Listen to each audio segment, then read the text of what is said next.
क्या हो अगर आपसे कोई ऐसी फिल्म देखने के लिए कहे जिसमें डायलॉग ना हो? जाहिर सी बात है, आप थोड़ी देर के लिए सोच में पड़ जाएंगे और इस बात पर विश्वास भी नहीं करेंगे, लेकिन 2023 में आई एक film No One Will Save You ने ऐसा कर दिखाया। इस पूरे फिल्म में केवल और केवल एक शब्द का इस्तेमाल किया गया है, जो कि अपने आप में एक पावरफुल डायलॉग है। यह एक थ्रिलर साइंस फिक्शन फिल्म है, साथ ही साथ खुद की रक्षा के लिए हमें खुद खड़ा होने की सीख सिखाती है। यह फिल्म अंत में व्यूअर्स के मन में हजारों सवाल छोड़ जाएगा, और ये दावा मेरा नहीं बल्कि इस फिल्म के राइटर का है। मेरा नाम है राशि और आप देख रहे हैं the golden screen YouTube channel को। फिल्म की शुरुआत में हमें कहानी की मेन लीड ब्रिन को दिखाया जाता है, जो कि एक सुनसान जगह पर एक बड़े से घर में अकेली रहती है। वह अपना खर्चा चलाने के लिए कुछ कपड़े सिला करती है और अपना समय बिताने के लिए वह एक छोटा टाउन मॉडल तैयार करती है, जिसमें उसे बहुत खुशी मिलती है। वह मॉडल देखने में बड़ा खूबसूरत लगता है।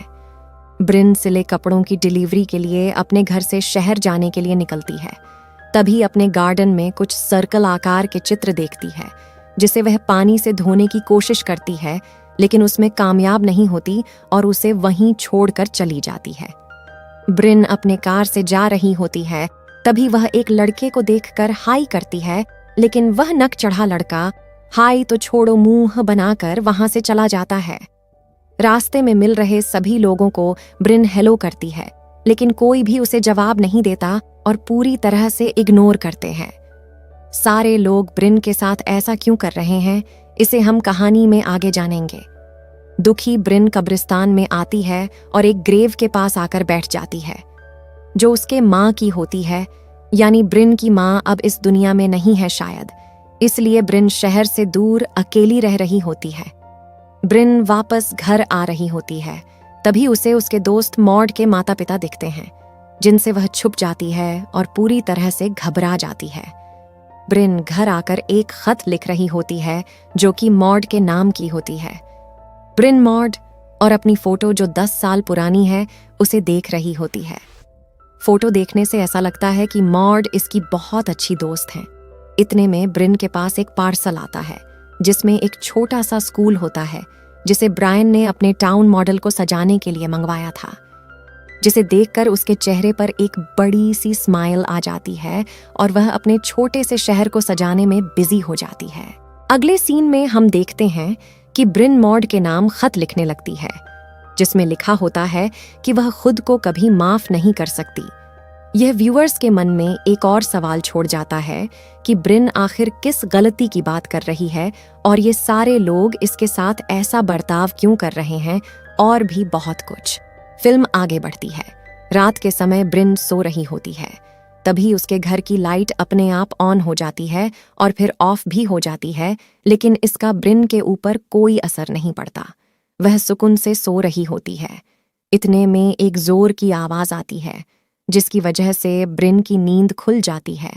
ये आवाज किस चीज की थी, इसका पता लगाने के लिए वो खिड़की से बाहर की तरफ देखती है, तो उसके घर की डस्टबिन गिरी पड़ी थी, इसीलिए वो उसे सही करने के लिए नीचे की तरफ जा ही रही होती है कि तभी उसे कुछ साया सा दिखाई पड़ता है, जिससे डर कर वह अपने कमरे की तरफ भागती है और बेड के नीचे छिप जाती है। अब वह साया उसके बेडरूम में उसका पीछा करते हुए आता है, लेकिन वह ब्रिन को खोज नहीं पाता और खिड़कियों से बाहर चला जाता है। इसी बीच ब्रिन उसके पैर को देखती है, जो इंसानों का तो बिल्कुल ही नहीं होता, वह कुछ अजीब जीव जैसा दिखता है। ब्रायन जल्दी से मेन डोर को लॉक करने के लिए नीचे की तरफ भागती है, लेकिन उसके नीचे आते ही उसके घर की सारी लाइट ऑन ऑफ होने लगती है, मानो कि उसके घर को कोई और कंट्रोल कर रहा है। उसके घर की टीवी, फ्रिज, हर एक चीज अपने आप खुलने बंद होने लगती है और उसमें से जोर जोर से आवाज आना शुरू हो जाता है, जो कि ब्रिन के बर्दाश्त से बिल्कुल बाहर होती है। ब्रिन भागकर फोन लगाने जाती है ताकि वह किसी से मदद मांग सके, लेकिन फोन भी बंद पड़ा होता है। तभी ब्रिन को कुछ हलचल सुनाई देती है, जहां वो अपने सामने उस जीव को अच्छी तरह से देख पाती है, जो कि एक एलियन होता है। जिससे बचने के लिए वह किचन में जाकर छुप जाती है, लेकिन वह एलियन ब्रिन को ढूंढते हुए वहां भी पहुंच जाता है। ब्रिन वहां से भागकर कमरे में जा रही होती है। तभी एलियन अपनी शक्तियों का इस्तेमाल करते हुए एक दरवाजे को ब्रिन के सर पर दे मारता है और ब्रिन वहां पर चित्त पड़ जाती है। वह एलियन ब्रिन की तरफ बढ़ते जा रहा था और ब्रिन वहीं जमीन पर लेटी हुए अपने टाउन की तरफ देखती रहती है। तभी एलियन ब्रायन के टाउन को पूरी तरह से तहस नहस कर देता है, जिसमें से एक टुकड़ा ब्रायन के पास आकर गिरता है। ब्रायन उस टुकड़े को हाथ में लेकर खड़ी हो जाती है और अपनी जान बचाने के लिए एलियन के सर पर दे मारती है। एलियन पल भर में वहां चित्त हो जाता है और घबराई हुई ब्रिन अपनी पूरी रात वहीं बैठकर गुजार देती है। अगली सुबह हम देखते हैं कि ब्रिन एक बार फिर फोन ट्राई करती है, लेकिन फोन अभी भी खराब रहता है। साथ ही साथ घर का कोई और भी इलेक्ट्रॉनिक डिवाइस काम नहीं कर रहा है।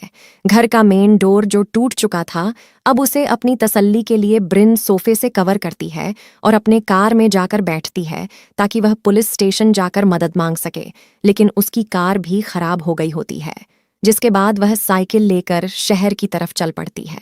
रास्ते में उसे एक पलटा हुआ वैन दिखाई देता है, जो कि उसी डिलीवरी बॉय की है जो ब्रिन के लिए पार्सल लाया करता था। और उसके बाद उस नक चढ़े लड़के का घर भी पूरी तरह से तहश नहश हुआ दिखाई देता है, जिसका मतलब यह होता है कि रात में एलियन ने यहां भी हमला किया था। ब्रिन पूरे शहर में वह सर्किल देखती है जो उसने कुछ दिन पहले अपने गार्डन में देखा था, जिसे देखकर वह समझ जाती है कि उन एलियंस ने पूरे शहर पर कब्जा कर लिया है। ब्रिन भागती हुई पुलिस स्टेशन जाती है, जहां उसके सामने उसके दोस्त मॉड के पेरेंट होते हैं, जिनसे वह छिप रही होती है। ब्रिन को अपने सामने देखकर मॉड की मां अपना आपा खो देती है और ब्रिन के मुंह पर थूक देती है, बिना उसकी किसी बात को सुने। ब्रिन वहां से बिना रिपोर्ट के वापस चली जाती है, क्योंकि मॉड के पिता एक पुलिस ऑफिसर रहते हैं और ब्रिन जानती है कि पुलिस स्टेशन में उसकी बात का विश्वास करने वाला कोई भी नहीं है।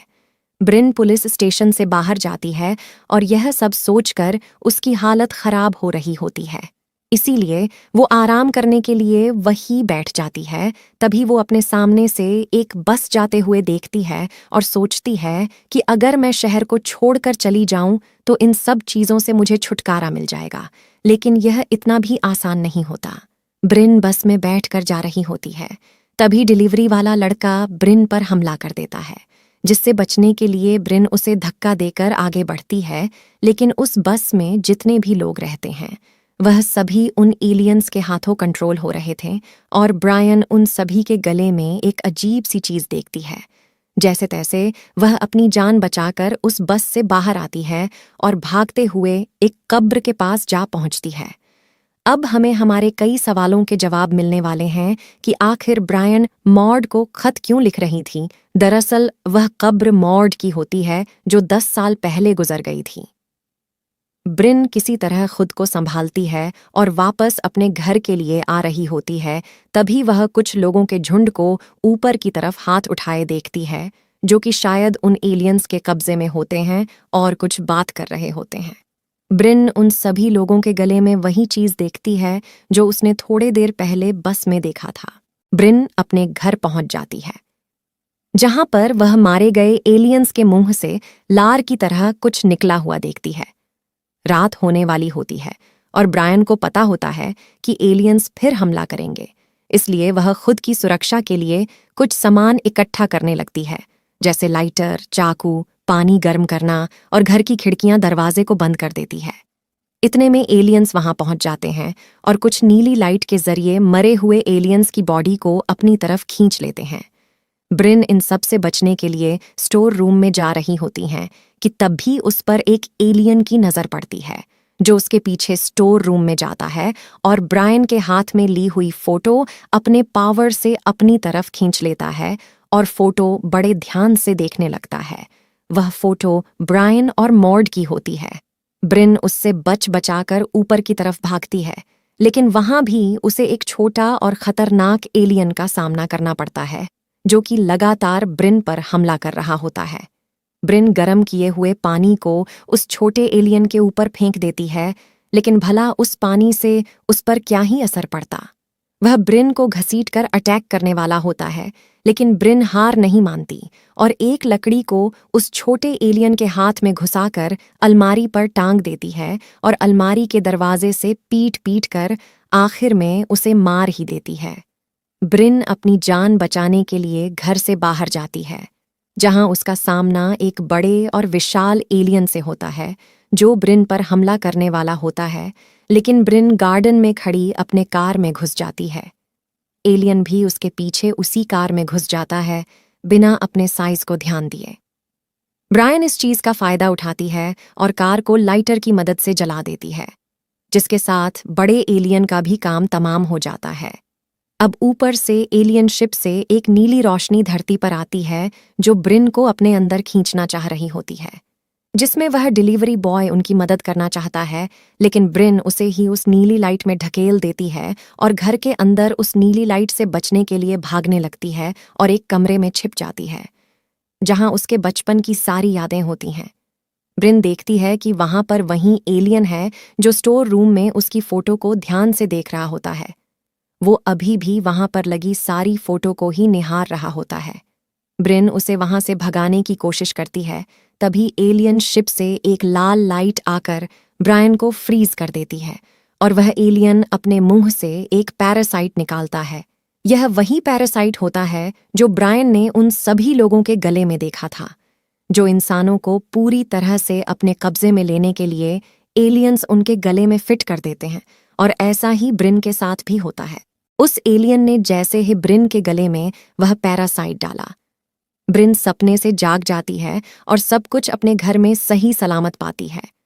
वह अपने टाउन मॉडल को भी सही सलामत देखती हैं, तभी उसके सामने मॉड आकर खड़ी हो जाती है, जिसे देखकर ब्रिन खुश हो जाती हैं और तुरंत सॉरी बोल देती हैं। जी हाँ, आपने सही सुना, यही एकमात्र ऐसा डायलॉग है जो यह पूरे फिल्म के दौरान बोला गया है। आपको लग रहा होगा कि यह एलियंस और ये सारी चीजें सपना थीं। बिल्कुल नहीं, ब्रिन को भी ऐसा ही लग रहा था, जब तक उसके सामने मॉड नहीं आई होती है। जब वह मॉड को अपने सामने देखती है तो वह जान जाती है कि ये सब एक इल्यूजन है, क्योंकि मॉड को मरे 10 साल बीत चुके हैं और ये सब उस पैरासाइट की वजह से हो रहा है जो कि उस एलियन ने ब्रिन के गले में डाला था। इसलिए ब्रिन अपने गले से पैरासाइट निकालकर बाहर फेंक देती है। पैरासाइट पर शिप से ऑरेंज लाइट जलाकर एक नई ब्रायन बनाना शुरू कर दिया जाता है और देखते ही देखते ब्रिन का क्लोन तैयार हो जाता है, जो हमारी ब्रिन के पेट में चाकू मार देता है। लेकिन ब्रिन भी कुछ कम नहीं होती, वह अपने क्लोन के गले में ही चाकू घुसाकर उसका काम खत्म कर देती है। लेकिन इस बार ब्रिन ब्लू लाइट से नहीं बच पाती हैं और वहां ब्लू लाइट उसे अपने अंदर खींच लेती हैं, जहां हम देखते हैं कि ब्रिन को चारों तरफ से एलियंस ने घेर रखा है और उनमें से एक एलियन ब्रिन के दिमाग पढ़ने के लिए उसके सर पर हाथ लगाता है, जिसमें वह देखता है कि ब्रिन ने अपनी पूरी जिंदगी गिल्ट में बिता दिया है और वह कितनी अकेली और दुखी है। और अंदर जाने पर देखता है कि ब्रायन और मॉड खेल रहे होते हैं। तभी मॉड ने ब्रिन को धक्का देकर नीचे गिरा दिया, जिस पर ब्रिन वहां पर पड़े एक पत्थर से मॉड के सर पर दे मारती है, जिससे मॉड की मौत हो जाती है, जो कि ब्रायन ने जानबूझ नहीं किया होता है। अब पूरी कहानी धीरे धीरे साफ हो जाती है कि यही वह वजह है जिसकी वजह से शहर के सभी लोग ब्रिन को इग्नोर करते हैं। मॉड के माँ पापा उसके साथ ऐसा बर्ताव करते हैं और ब्रायन भी लगातार मॉड के नाम माफी का खत लिखती है। ये सब देखने के बाद एलियन अपने साथियों के साथ कुछ विचार करता है और ब्रिन को वापस धरती पर भेजने का फैसला करता है। अब हमें अगले सीन में दिखाया जाता है कि ब्रिन अपने सारे गिल्ट को पीछे छोड़कर मूव ऑन कर चुकी है। अब अपनी जिंदगी बंद कमरे में नहीं, खुली आसमान में जीने लगी है और वह इन सब से बहुत खुश है। शहर के लोगों का रवैया भी ब्रिन के लिए बदल गया है। वे सभी अपनी खुशी में ब्रिन को शामिल करने लगे हैं और उस नक चढ़े लड़के को भी ब्रिन पसंद आने लगी है। रात की एक पार्टी में वे दोनों एक साथ खुशी खुशी डांस कर रहे होते हैं और इसी के साथ फिल्म का हैप्पी एंडिंग हो जाता है। लेकिन जैसा कि मैंने फिल्म के शुरुआत में ही कहा था कि ये कहानी अपने